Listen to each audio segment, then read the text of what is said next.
Florennes, pour le groupe de l'Union centriste. Vous avez la parole. Merci, Monsieur le Président. Ma question s'adresse à Monsieur le ministre de la Fonction publique.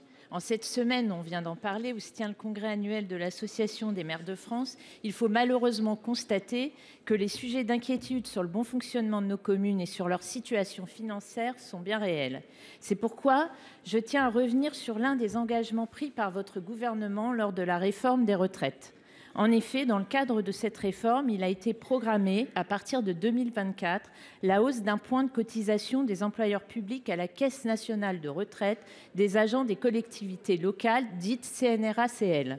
Selon certaines estimations, cette augmentation pèsera sur les finances de nos communes autour de 640 millions d'euros par an.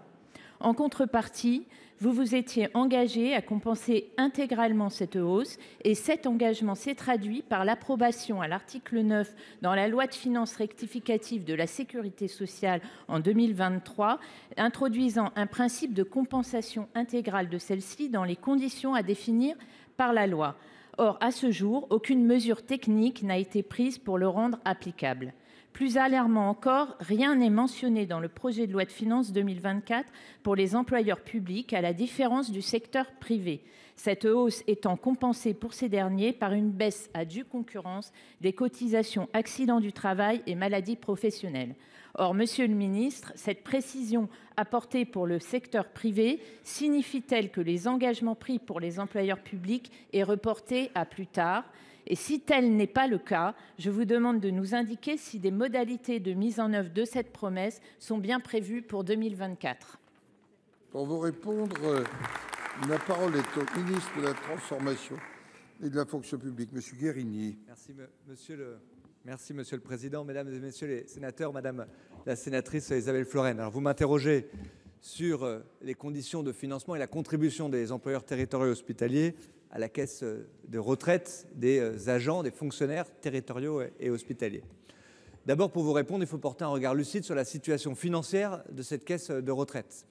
Elle connaît d'ores et déjà un déficit qui va aller en s'aggravant dans les années à venir, principalement d'ailleurs pour des raisons de démographie.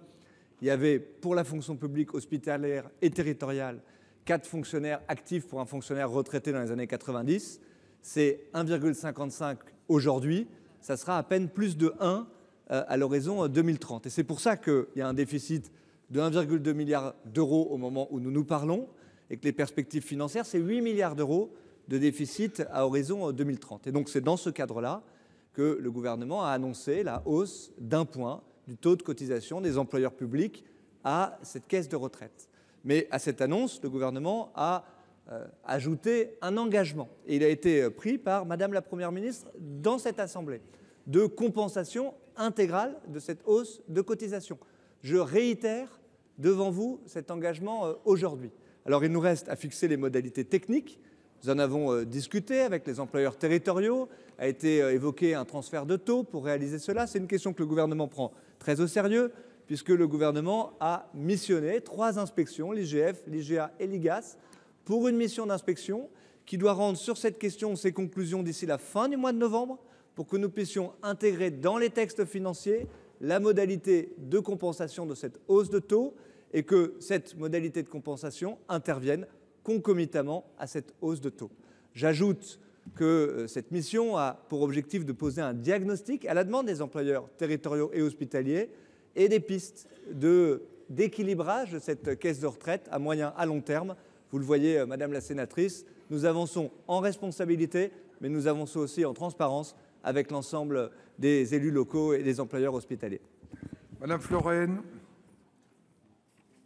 Oui, merci, Monsieur. Vous comprenez qu'à l'heure où les communes préparent leur budget, cette information est primordiale et qu'il faut l'avoir dans les plus brefs délais maintenant. Donc nous attendons effectivement le rapport pour les employeurs publics. C'est tout à fait nécessaire et utile dans cette prévision budgétaire. La parole est à